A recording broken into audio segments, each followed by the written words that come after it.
నా హృదయపూర్వక నమస్కారాలు.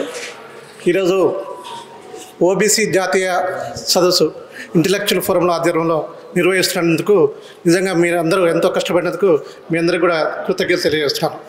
అదేవిధంగా మనమందరం అన్ని కుల సంఘాలు, అదేవిధంగా మన రిటైర్డ్ ఐఏఎస్ ఆఫీసర్ చిరంజీవి గారి మరి కష్టఫలితంగా తెలంగాణలో ఎట్లయితే కులగణన చేస్తున్నారో మనందరం కష్టపడి అదేవిధంగా తెలంగాణలో మాదిరి కూడా మన భారతదేశంలో కూడా కులగణన చేసి మన బీసీల వాటా ఎంతనో మనం తెలుసుకొని మనకు అన్ని రకాలుగా మనం దాదాపు 50 to 60% ఉన్నట్టు ఉంది మనకు.